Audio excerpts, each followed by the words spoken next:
Bom dia, Expressionauta, tudo bom? Sou Carlos Krebs. Começa agora o Duplo Expresso desta sexta-feira, 17 de maio de 2019.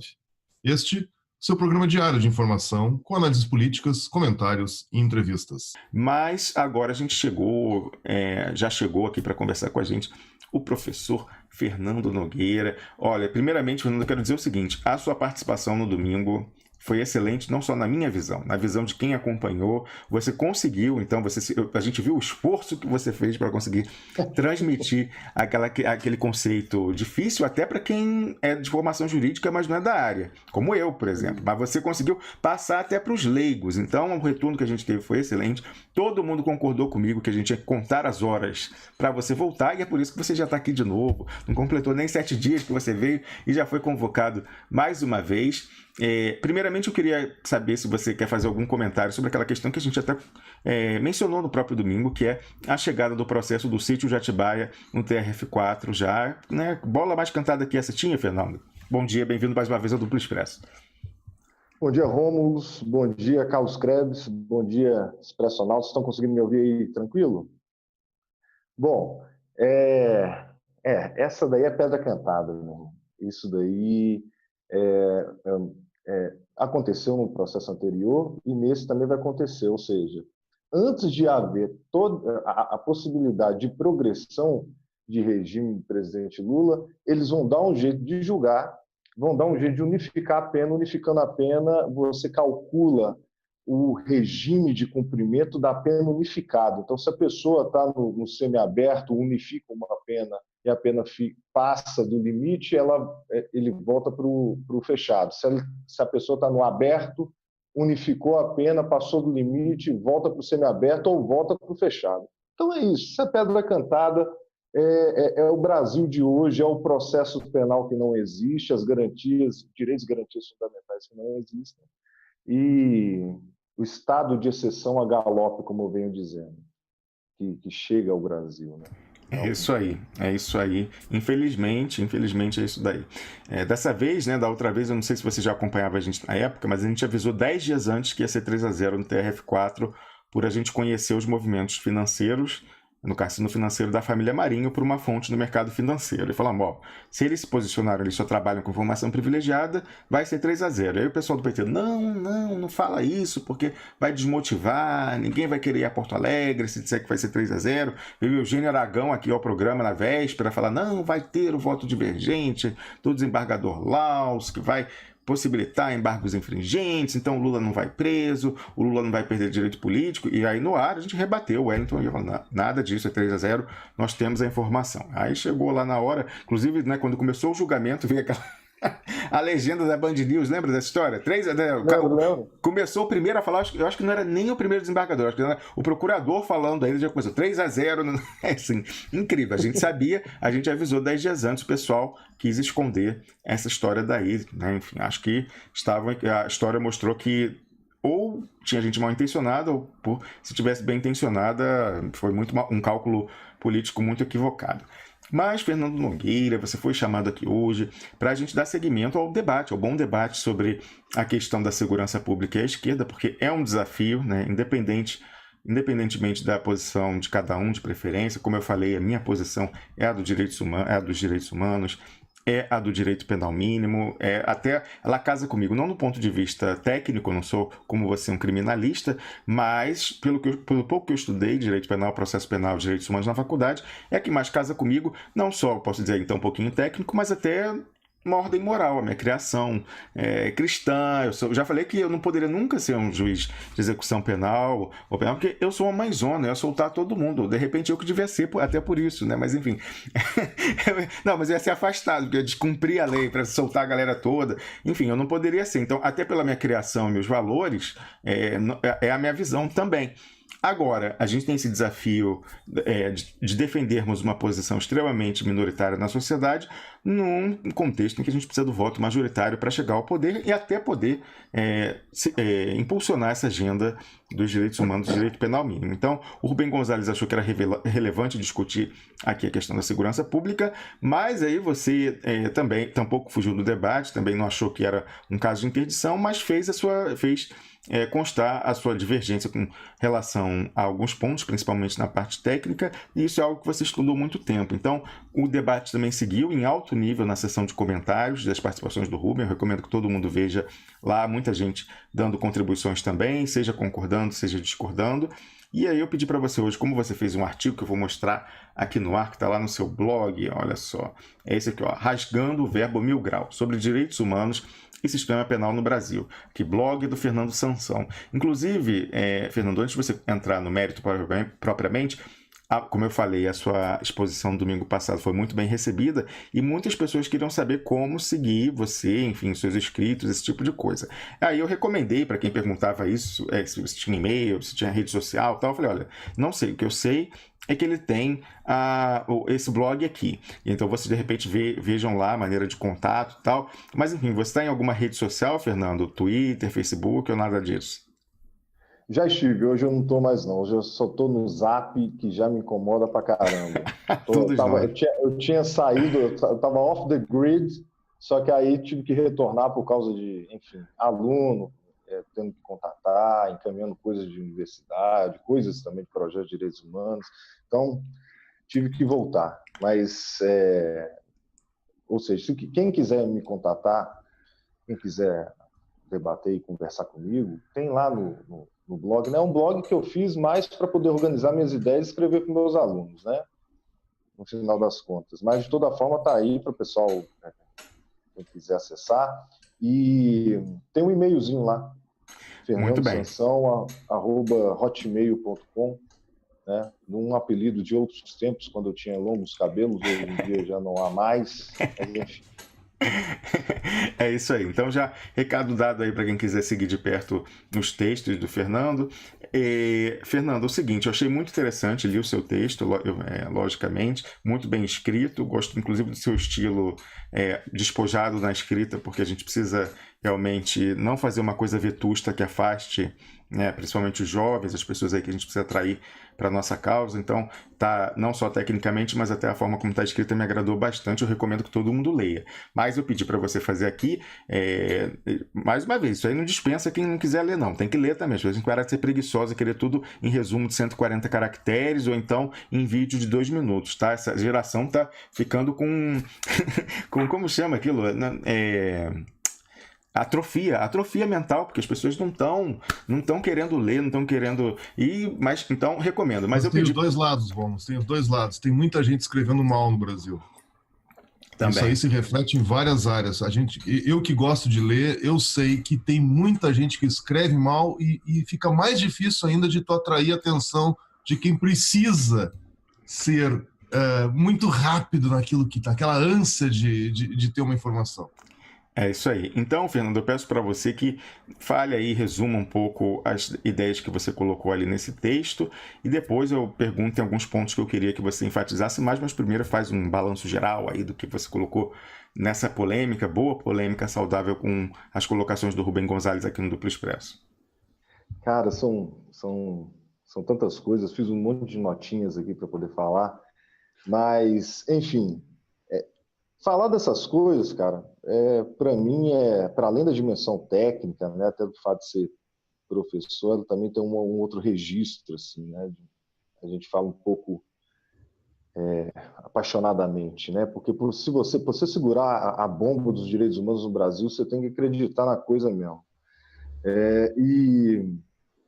Enfim, aí, o que acontece? Normalmente, quando eu entro nesse tipo de debate, eu uso de uma estratégia discursiva, né? Eu até dou aula lá na UFLA de prática jurídica real e a gente trabalha esse tipo de coisa também. Para poder blindar o meu argumento contra certos tipos de críticas, de argumentos ad hominem, esse tipo de coisa, né? Muito bem. Aí eu queria, se você me permite, é uma coisa que pega um pouquinho mal, assim, porque soa meio assim, falar da sua vida e tudo mais, mas eu acho interessante para a gente começar a debater isso daí. Primeiro que eu lido com direitos humanos, mesmo como militante pelos direitos humanos, já tem uns 12 anos, mais de 12 anos. E assim, sem aquela onda de lacração. Vamos tentando ser o mais raiz possível, né? Operando ali no underground mesmo, subindo favela, fazendo formação com a galera lá de noite, madrugada, conversando com o pessoal na quebrada mesmo, né? Ocupação urbana também, que a gente acompanhava muito aqui, trabalhando, inclusive, organizando familiares de presos e egressos, né, do sistema prisional, familiares de egressos e os egressos, né, quando saíam, iam conversar com a gente, ia construir com a gente, né? E, assim, umas experiências interessantes. Eu conheci a minha esposa tomando a arma na cara de um policial, né? Foi um caso interessante no Rio de Janeiro. A gente estava lá num evento lá, enfim, conversando, e começou a soltar um monte de tiro lá na Lapa, e era um caboclo lá com o pé na cabeça de 2 jovens negros, e eu, como advogado de direitos humanos, saquei o celular, fui lá para cima, o cara botou a arma na minha cara, papapá, depois fui para a delegacia, e a coisa se resolveu. Isso não foi uma vez só que isso aconteceu, né?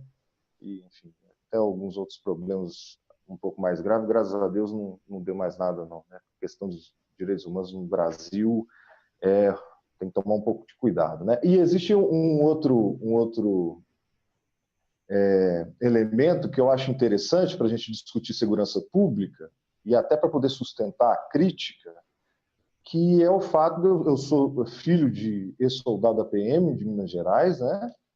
E eu mesmo sou ex-militar, né? Eu sou ex-oficial do Exército.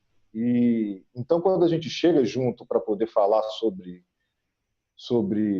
o problema da militarização de segurança pública, de como nós temos que pensar a desmilitarização de forma séria, a gente não fala para poder atacar, como a gente vê em alguns momentos, essas posições um pouco lacradoras, né, de atacar levianamente a própria instituição. Não, é numa tentativa numa posição de respeito, né, uma tentativa de construir uma instituição que, de fato, instituições do sistema penal que, de fato, funciona, que, de fato, protege os direitos de todos os cidadãos. Muito bem, mesmo porque a favor da desmilitarização, os próprios PMs são, né? 77,2% aí na última pesquisa é a favor da desmilitarização, da desvinculação do Exército, e entre outras coisas. Bom, mas aí o que acontece?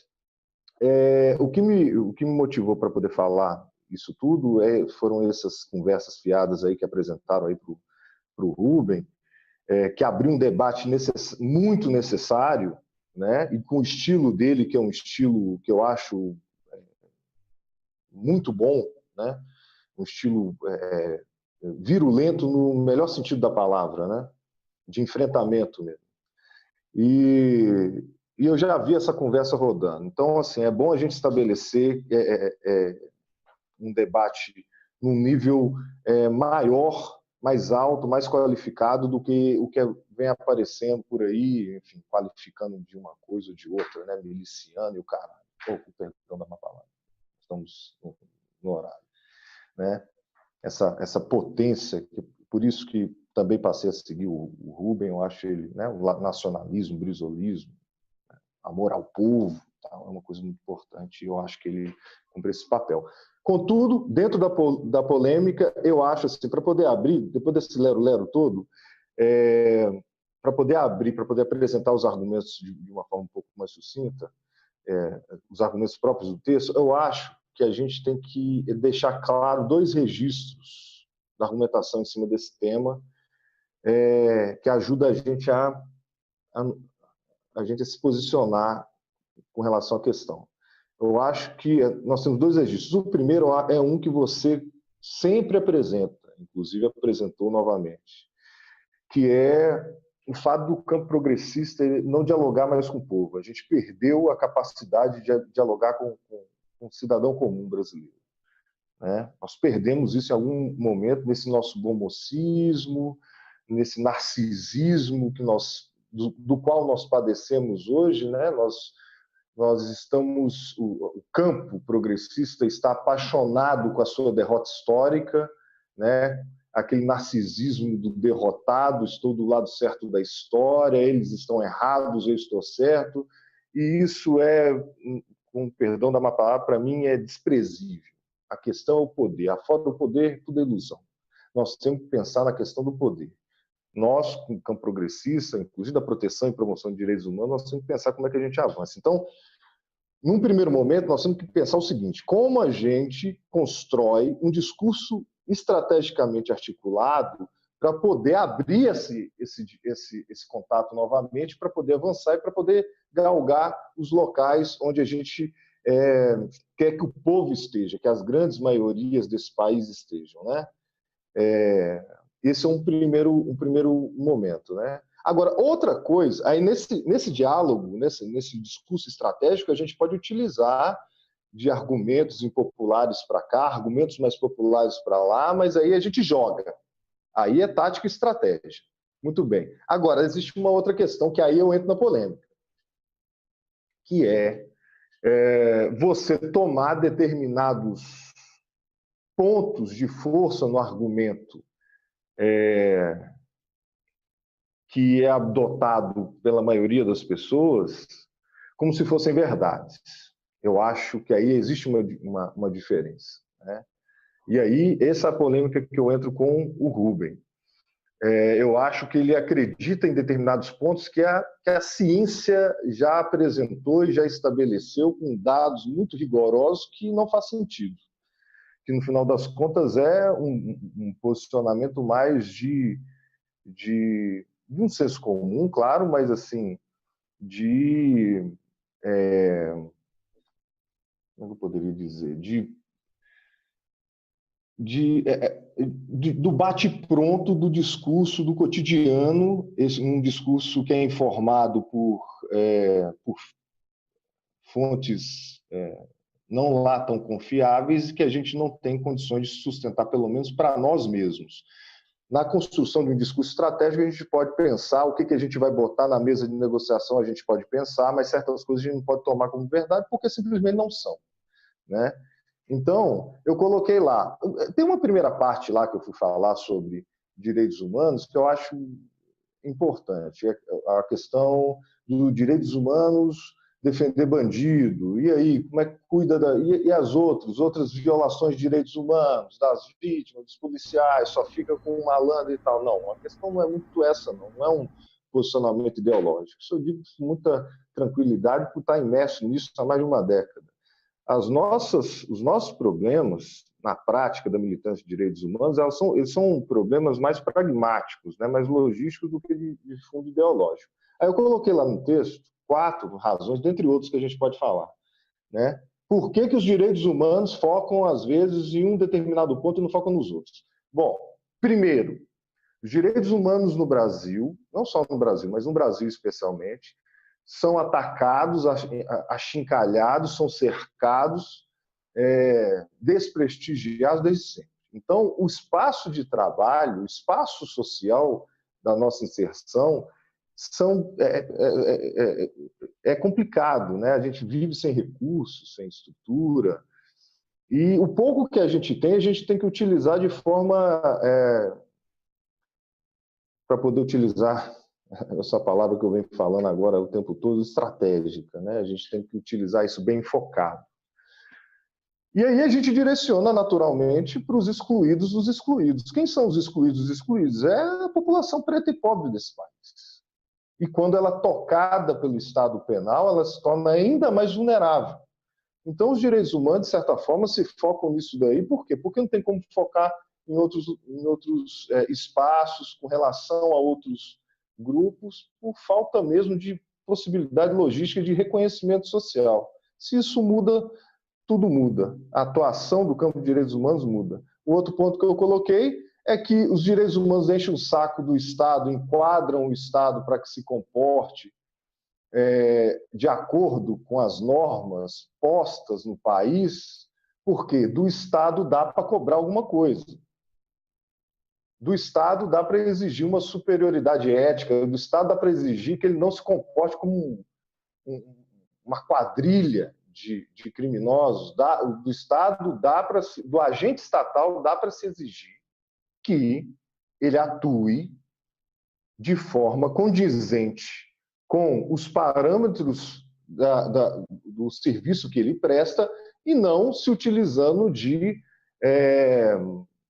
de um modus operandi que é típico de para poder utilizar a palavra mesmo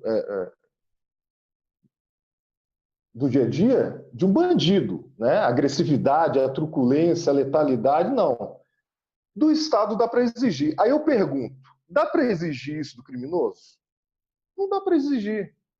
O criminoso, exatamente porque ele viola a lei e por isso ele é criminoso, você não tem como chegar para ele e exigir, olha, senhor criminoso que está violando a lei, não viole a lei, siga a lei. Não, o registro é outro, é um registro de responsabilização em várias áreas, em especial penal, né, que a gente pode discutir, mas a área dos direitos humanos, nesse aspecto, não tem muito como intervir. Às vezes fica uma conversinha assim, aí vocês cuidam demais do Estado, cercam o Estado, mas não conversam sobre a questão da criminalidade em si.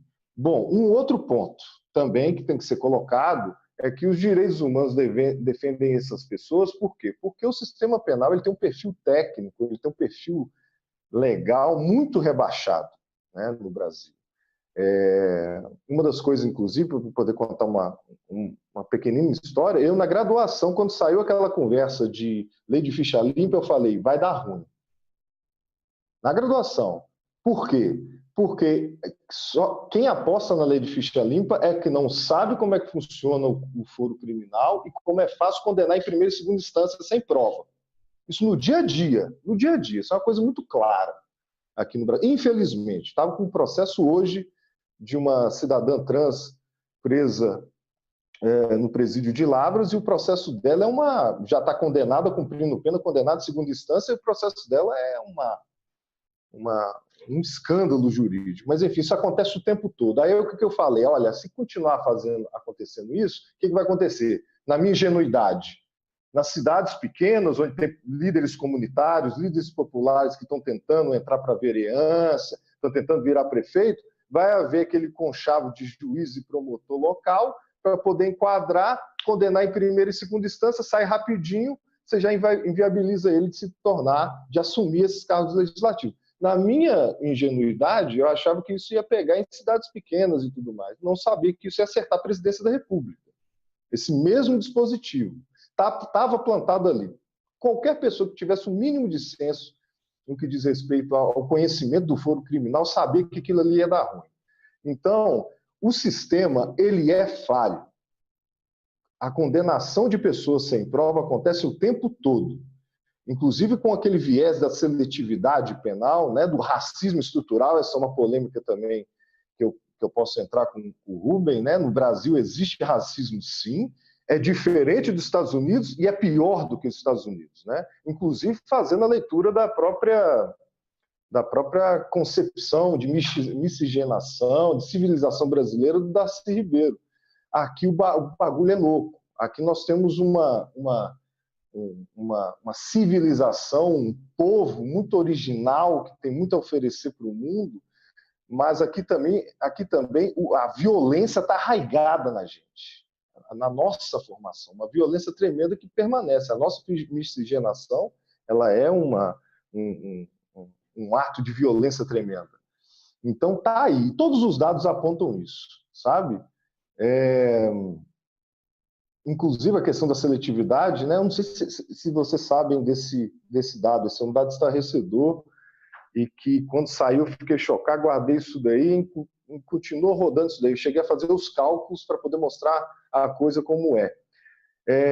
Em 2010, se eu não me engano, fizeram os cálculos cruzando os dados do FBI, na verdade não era do FBI não, do Federal Bureau of Statistics dos Estados Unidos, com os dados da Ouvidoria de Polícia de São Paulo. E aí constataram que uma polícia brasileira tinha matado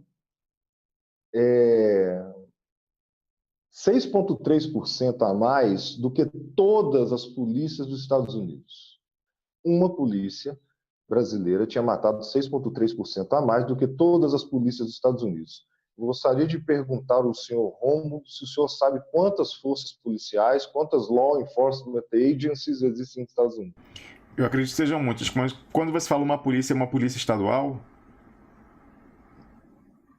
uma polícia brasileira, né? Um órgão policial, uma instituição policial apenas, que é a PM de São Paulo. A PM de São Paulo, isso que eu queria matou confirmar. Mais do que todas as outras. Eu não tinha falado PM de São Paulo, não?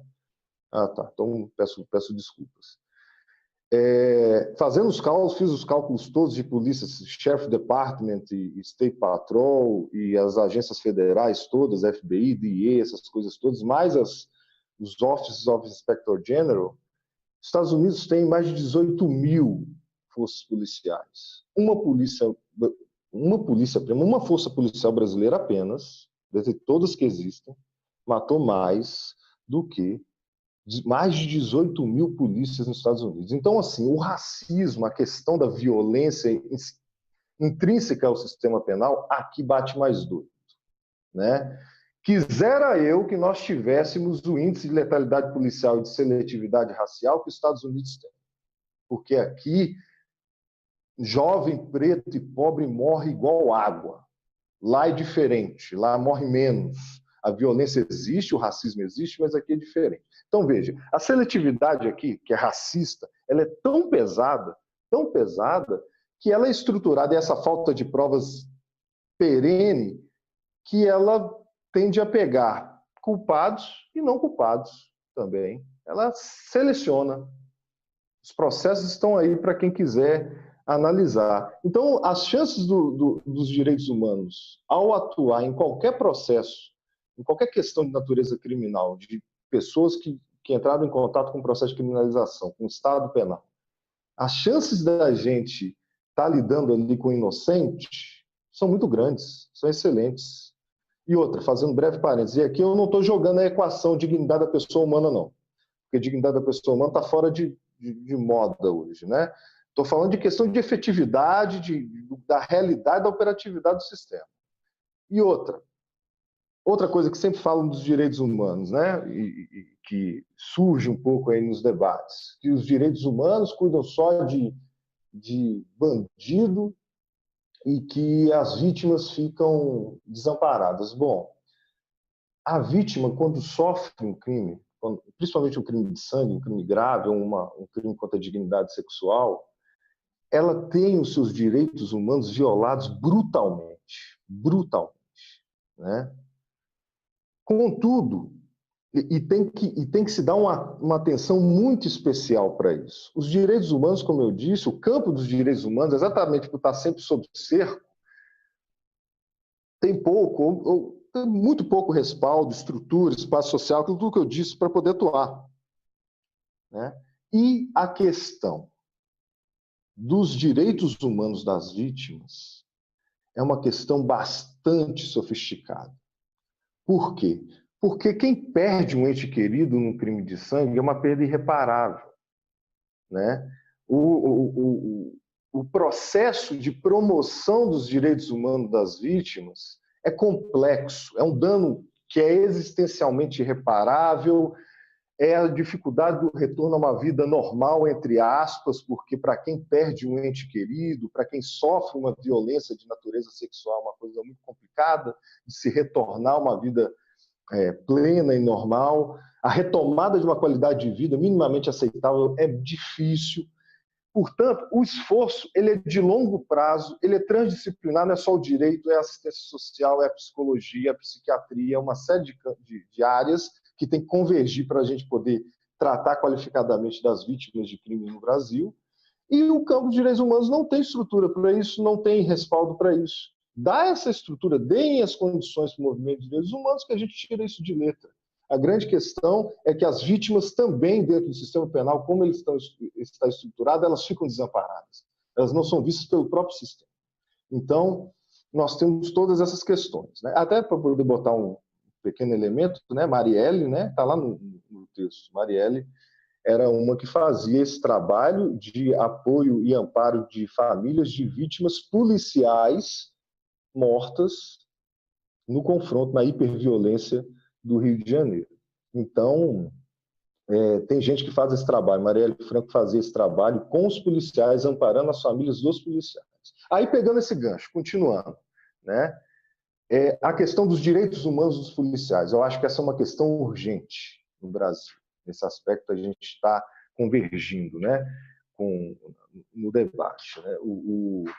Em especial da PM, que é uma força, é quem faz o policiamento ostensivo e capilarizado, em todos os rincões do Brasil está a PM, está exposto o tempo todo, então é muito urgente a gente tratar dos direitos humanos dos policiais. Por quê? Porque os policiais eles têm uma situação, para poder resumir, bastante interessante e, de certa forma, trágica.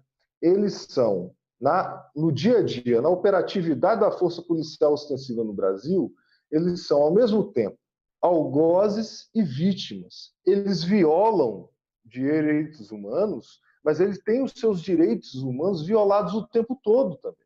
Né? Para dizer algumas coisas, né? Desvalorização da carreira policial, a subremuneração, a colocação em situações de perigo extremo sem respaldo técnico adequado, o viés belicista do policiamento que expõe o agente policial a riscos desnecessários muitas vezes, o assédio moral brutal dentro dos quartéis, isso é uma coisa que assim é unânime. Todos os policiais que eu já tive a oportunidade de conversar me dizem a mesma coisa, que o problema não é fazer as operações do dia a dia, não. O problema é dentro do quartel, é isso que acaba nos adoecendo. Nós temos um índice de suicídio de policiais muito grave nesse país. A ausência de direito de greve, de direito de sindicalização, né? A disparidade salarial entre oficiais e praças nessa dupla entrada, né? Entra a praça, normalmente das classes mais populares, inferiores, e das classes superiores entram como oficiais, enfim, tem todo esse esquema. Então, nós temos que tomar cuidado com isso, nós temos que colocar isso como uma pauta prioritária, os direitos humanos dos policiais, dos agentes de segurança pública como um todo, porque eles têm os seus direitos violados o tempo todo, e a melhoria, o reconhecimento dos direitos humanos para essa população, para esse grupo, tende a melhorar todo o resto, né? Enfim, para além disso, pegando lá o texto todo, né, eu acho o Rubem, ele trouxe a tal da escala Rubem Gonzalez, né, de como morar no Rio de Janeiro, lá no Leblon e outros bairros de Bacana. Depois, se você não puder, vai para a área de milícia, mesmo o fenômeno da milícia não sendo unificado, não sendo uno. Não pode milícia, vai para o terceiro comando puro, porque não faz enfrentamento com a polícia e não vende crack. E, se não der para ficar nos 3 anteriores, vai para o Comando Vermelho mesmo, que é mais de enfrentamento. O Comando Vermelho, pelo que explicou, é uma federação menos coesa. Então, tem traficantes individuais no Comando Vermelho que não seriam do enfrentamento, mas tem o que você pensar, aquele bem estereotípico mesmo, você pensa em Cidade de Deus e o caramba, esses estão no Comando Vermelho. Seria isso que ele falou, que não tem uma visão empresarial, que é uma coisa de curto prazo, enfim. Não, mas é muito interessante, por quê? Porque essa colocação do Rubem, ela converge com uma série de dados já levantados aí em pesquisas científicas, né, rigorosamente, com metodologia rigorosa, que convergem para isso. É por isso, aí fica aquela conversa fiada de por que ele coloca essas questões, problematiza essas questões, que ele seria apoiador do miliciano e tudo mais. Isso me incomodou um pouco e me fez também escrever o tal do texto. Claro que para poder organizar minhas ideias, conversar com meus alunos e tal, mas aí gerou esse debate aí que a gente está tendo agora. Fernando, desculpa interromper. E também nessa questão que eu acho importante, que ele coloca, e eu ressaltei especialmente nessa última segunda-feira, é que teve gente aí nos comentários, até comentários muito qualificados, mas falando, mas a milícia é sempre pior que o tráfico, porque a milícia está corrompendo o Estado, está entrelaçada com o Estado. Olha, eu não sei nos outros lugares do Brasil, mas aliás, sei sim, porra. O tráfico de drogas quase chegou à presidência da República em 2014, gente. Você quer em Minas aí, pista de Cláudio, Helicoca. No Rio de Janeiro, a gente sabe, na segunda-feira, o Rubem Gonzalez vai falar aqui sobre a colombinização do Brasil a partir do governo do Wellington Moreira Franco. Enfim, o tráfico está totalmente integrado. A gente tem a bancada do pó no Congresso. O que vocês estão falando? O Zezé Perrella falou para Aécio Neves que ele não fazia nada de errado, ele só traficava droga. Assim, eu não sei onde as pessoas estão achando que...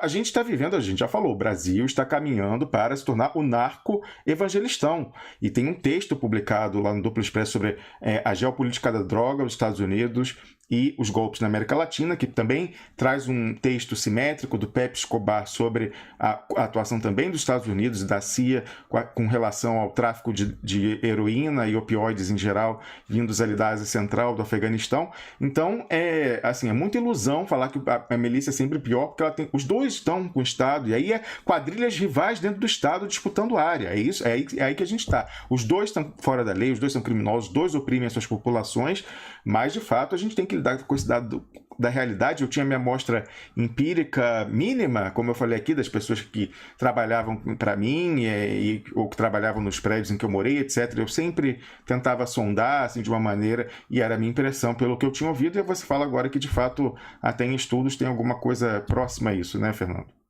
Sem dúvida, tem essas coisas todas. Então, assim, e é uma sofisticação no tratamento, né? Eu acho que é isso que falta, em vez de ficar no preto e no branco. Por exemplo, dentro dessa questão, você tem que se perguntar o seguinte: tudo bem, você pode fazer uma análise macro-sociológica, análise institucional de como funcionam as milícias, que elas seriam piores por causa da relação espúria que elas têm com o Estado e tudo mais. Mas existe um outro elemento que tem que ser jogado na equação e que a galera não joga, que é o bem-estar da população. O morador, a moradora, como ela vê, como ela vive aquilo, né? Então isso tem que ser jogado na equação. Não estou falando que é de um lado ou do outro, não. Isso tem que ser jogado na equação, e eu acho que é isso que o debate aí vem trazendo. Olha, nós temos que ouvir o povo, a pessoa comum, está lá, é ele que tem que falar, né? Também, né? Não só ele. Agora, o que acontece? Aí a gente chega nos pontos mais polêmicos, né? Porque é como eu disse, uma coisa é a construção do discurso estratégico para poder abrir o espaço de contato e diálogo novamente com a população, com o povo, e como nós vamos lidar com isso, com certas pautas que as grandes maiorias vêm sustentando e que a gente não tem que utilizar o fato de haver essa sustentação para poder ficar hostilizando, lacrando, falando, olha, esse daqui é fascista, esse daqui não tem interesse na democracia, nem blá, blá, blá, blá, blá, blá, blá, blá. Não, a questão não é essa. Contudo, a partir do momento que você sustenta isso, certos pontos, como se fosse de fato procedentes, aí a coisa começa a complicar, aí começa a entrar na polêmica mesmo. Porque, veja, você está inclusive falando aí, perguntando para o pessoal sua amostra empírica e tudo mais. Bom, aí vem a importância, inclusive, dado aí as nossas movimentações dessa semana, daí a importância do conhecimento científico, né? Da metodologia científica. A opinião, a vivência pessoal, sem tratamento científico, é empirismo. E o que é o empirismo? É você ficar generalizando determinadas coisas sem método. E aí você corre o risco de cair no irracionalismo. A esquerda lacradora, cirandeira, cai nesse erro o tempo todo, principalmente com certos conceitos como soberania da vivência, lugar de fala e tal. Então, assim, eu já vou entrar na polêmica pesada, viu, Romo? É o seguinte... Ô, Fernando, só uma questão aí que a gente tem, a questão do tempo hoje, eu já deixo desde já o convite para você voltar, porque esse tema é importantíssimo, mas a gente tem que tentar concluir aí mais um pouco, uns 5 minutos ou um pouco mais.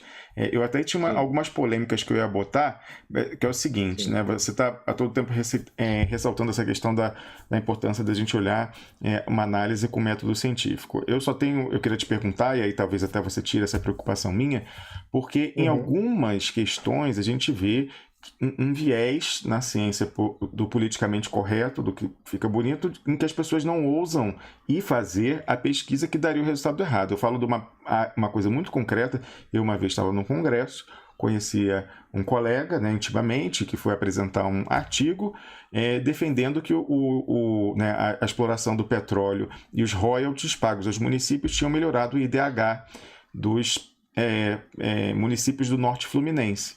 E ele falou para mim, honestamente, falou o seguinte: olha, quando eu fiz a pesquisa da primeira vez, deu pelo contrário, que o IDH piorou, porque de fato entrou dinheiro, mas atraiu toda a pobreza, favelização, crescimento urbano desordenado, e hoje em dia essas cidades, na verdade, estão pior na média, né? Lógico que você tem gente muito rica, mas na média está pior do que era antes do dinheiro dos royalties do pré-sal.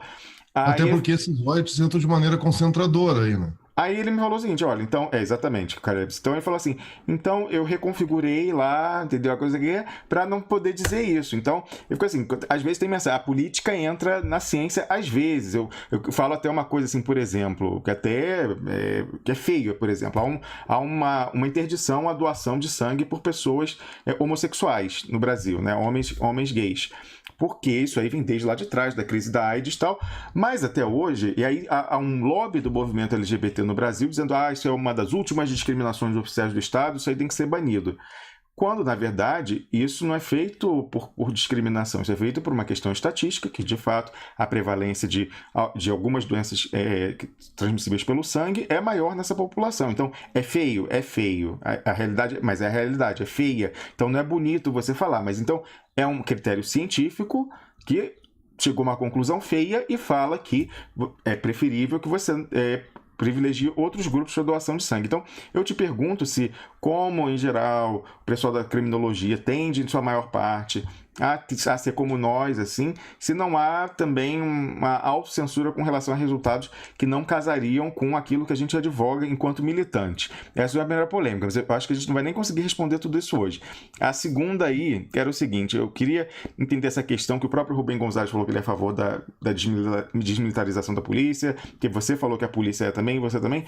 Eu tenho uma preocupação com isso, que é uma força armada em que você vai tirar a questão da hierarquia, né, e permitir a insubordinação, greve, etc. É algo complicado no contexto social. Então, assim, eu queria entender se realmente, né, se não há alguma coisa que a gente deve ter preocupação com relação a esse tema, fora essa questão da militarização e da visão de combate, né, beligerante na formação dessas pessoas.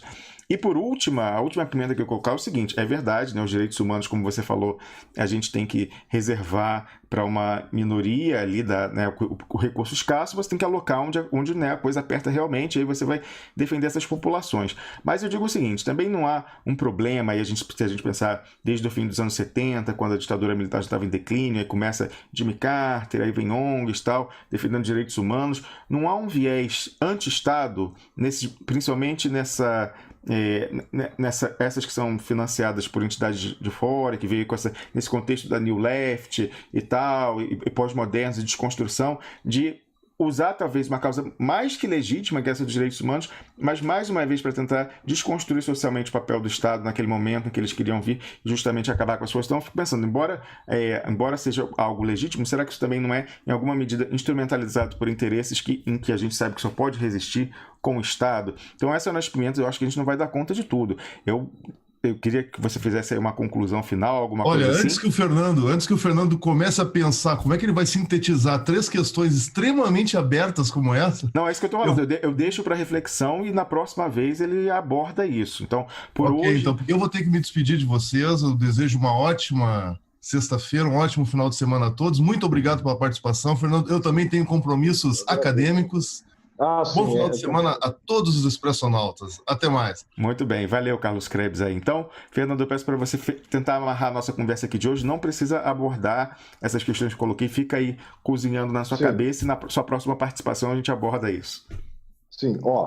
Só para poder deixar em aberto aí as questões mais polêmicas que eu tenho com o Rubem. É a questão da pena de morte e a questão da redução da maioridade penal. Isso aí a gente discute em profundidade depois, porque não existem dados científicos nenhum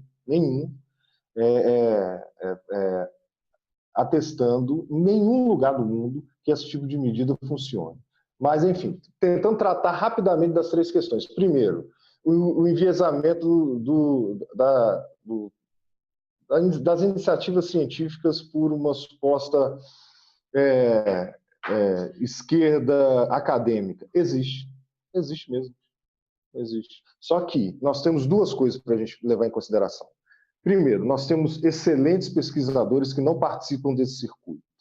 Excelentes pesquisadores que desenvolvem um trabalho sensacional, inclusive de pesquisa empírica, rigorosa, e que conseguem, através do método, de alguma forma, limpar um pouco esse campo, que não são necessariamente vinculados a esses grupos. A gente tem que descobrir esse pessoal, pessoas muito bacanas, Inácio Cano, Jaqueline Muniz, quem mais? O Renato Sérgio de Lima, pessoas de diversos vieses que apresentam uma pesquisas muito interessantes. Outra, sem a ciência nós vamos segurar com o quê? Como é que a gente investiga? Ela é falha, a metodologia científica ela não chega, principalmente em ciências sociais, ela não chega num resultado definitivo, mas é o que a gente tem, né?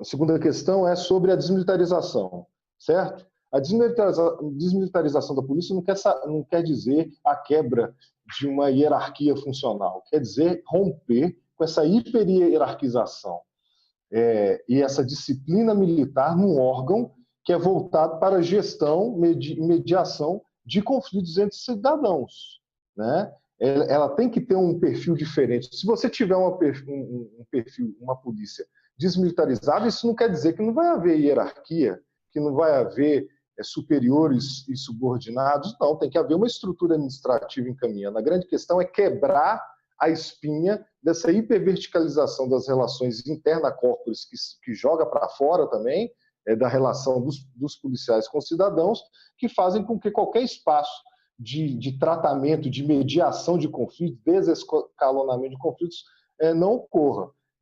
Nós temos que tentar pensar isso com muito carinho, com muito cuidado para tentar avançar. E o terceiro é a utilização dos direitos humanos para outros fins, inclusive como cabeça de ponte imperialista, né? E anti-Estado, neoliberal. De fato, esse é um risco, isso vem sendo desenhado bastante. Se a gente for parar para pensar, propostas, inclusive históricas, de proteção de direitos humanos passam por isso.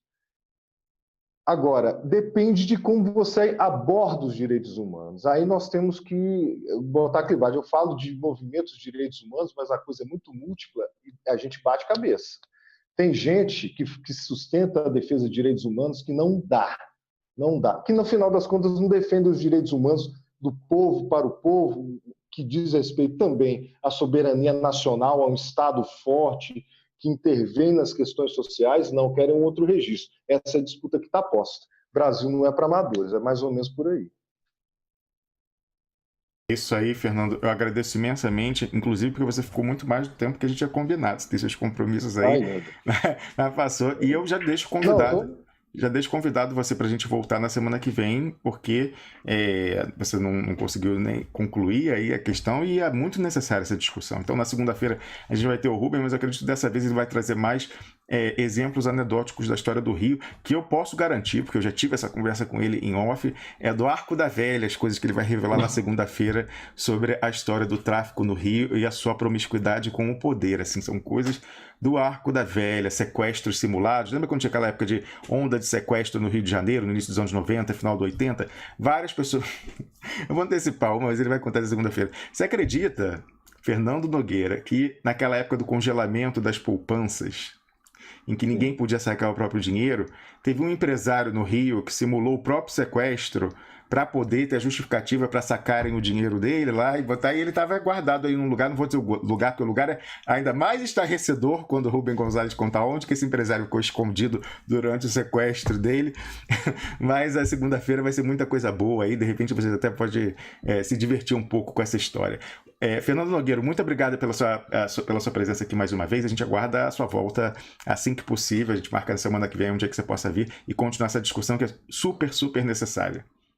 Legal, eu agradeço aí o convite novamente. Como eu disse, eu sou de expressão alta também e é para mim uma satisfação estar podendo conversar com vocês aqui, com os nossos amigos e amigas. A satisfação é nossa. Bom dia para você então.